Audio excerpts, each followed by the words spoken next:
Et si l'Europe suivait exactement le même chemin que le Japon vers l'extinction démographique, mais en accéléré, la population native européenne pourrait chuter de 450 millions à seulement 300 millions d'ici 2050. Cette chute de 150 millions européens en une seule génération représente un effondrement civilisationnel sans précédent. Les mêmes facteurs qui ont détruit la société japonaise s'installent maintenant en Europe, mais 3 fois plus rapidement. La Hongrie affiche un taux de natalité de 1,5 enfants par femme, tandis que la Grèce tombe à 1,3. L'Espagne atteint seulement 1,2 enfants par femme, soit la moitié du taux nécessaire au renouvellement des générations.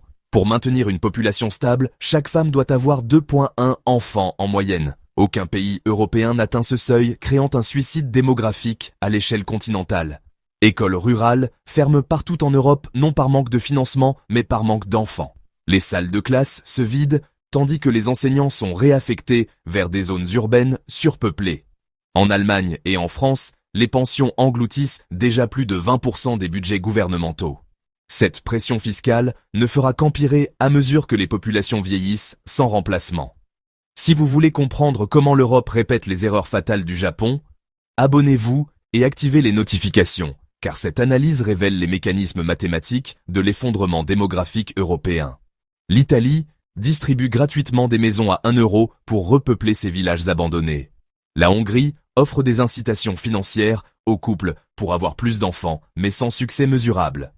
Les politiques de migration massive poursuivies par presque tous les gouvernements européens ne suffisent pas non plus.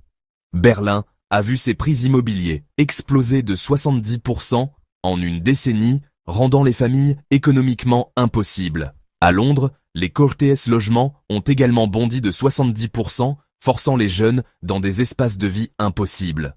Lisbonne a connu une hausse vertigineuse de 120% des prix immobiliers, détruisant tout espoir d'accession à la propriété.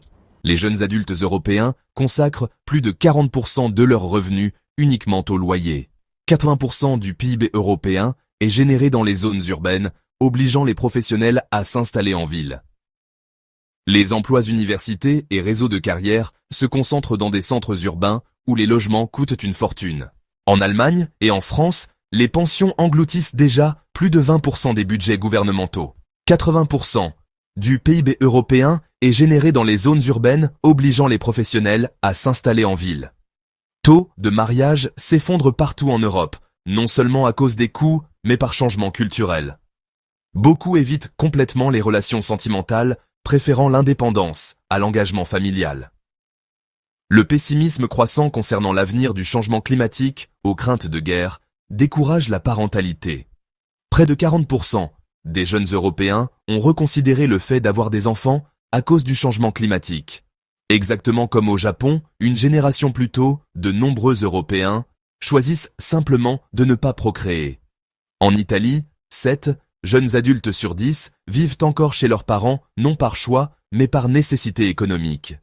Italie rurale voit près d'un tiers des maisons rester vides, faute d'habitants pour les occuper. En Europe de l'Est, la dépopulation est si grave que des villages entiers sont reconquis par la nature. Population italienne vieillit si rapidement que 30% des citoyens auront plus de 65 ans d'ici 2030. Le taux de fertilité italien de 1,2 enfants par femme représente l'un des plus bas au monde. L'Allemagne autrefois, moteur de la croissance européenne, stagne autour de 1,5 enfants par femme. Même la France longtemps, exception grâce aux allocations familiales généreuses, tombe sous 1,7. Moyenne européenne de 1,46 enfants par femme représente une chute dramatique depuis les 2,0 des années 1980. Cette dégringolade démographique condamne l'Europe à perdre 150 millions d'habitants d'ici 2050. Les projections montrent que la population native européenne pourrait diminuer de façon irréversible. Cette chute de 150 millions européens en une seule génération représente un effondrement civilisationnel sans précédent. Système de retraite européen fonctionne comme un schéma de Ponzi où les actifs financent les retraités actuels. Le citoyen européen moyen paie déjà 5 000 € par an uniquement pour couvrir les pensions d'autres personnes. Hôpitaux et établissements de soins font face à des pénuries de personnel dramatiques. En France et en Allemagne, les postes vacants dans les soins ont augmenté de 50% depuis 2010. Personnes âgées nécessitent plus de soins.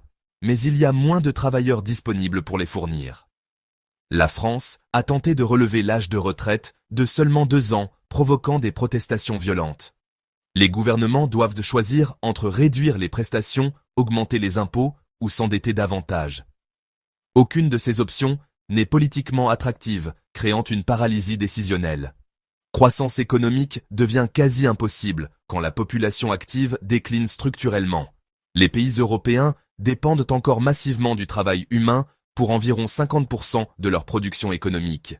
Les jeunes ne sont pas seulement des travailleurs mais des consommateurs qui achètent des maisons et fondent des familles. Quand il y en a moins, la demande s'effondre, créant une spirale déflationniste. La Banque centrale européenne avertit que le déclin démographique pourrait faire tomber la croissance potentielle sous 1%.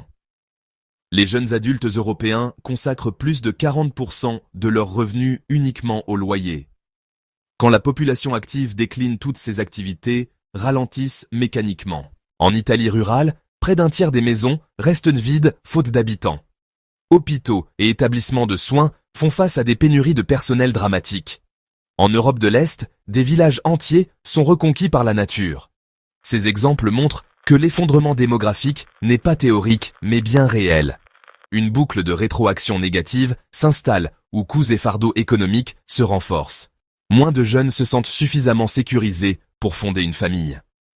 La pression économique réduit la fertilité, et la fertilité réduite aggrave la pression économique. C'est le piège démographique dans lequel l'Europe est maintenant coincée. En Allemagne, un tiers des femmes de 35 à 44 ans restent sans enfants, souvent pour des raisons financières. En Italie, 7 jeunes adultes sur 10 vivent encore chez leurs parents, par nécessité économique. Ils ne peuvent simplement pas se permettre de partir et encore moins de fonder une famille. Cette situation reproduit exactement les conditions qui ont détruit la société japonaise.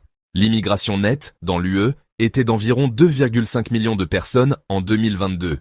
Pour maintenir une population stable, ce chiffre devrait doubler. Aides-soignants, enseignants, ingénieurs et autres professionnels spécialisés manquent cruellement. La demande en travailleurs qualifiés augmente tandis que l'offre reste insuffisante. La réaction politique contre ces politiques d'immigration s'intensifie même face aux besoins. De l'Italie à l'Allemagne, les partis d'extrême droite gagnent du terrain. En France, l'immigration est devenue l'une des questions les plus polarisantes. Le Brexit a été influencé en partie par les craintes concernant les frontières ouvertes.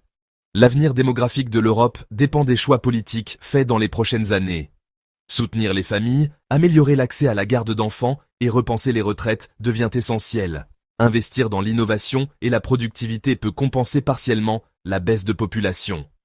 Le déclin démographique ne fait pas la une, mais ses conséquences s'accumulent avec le temps. Abonnez-vous et activez les notifications pour suivre cette analyse. Les choix effectués aujourd'hui détermineront si la civilisation européenne survit au XXIe siècle.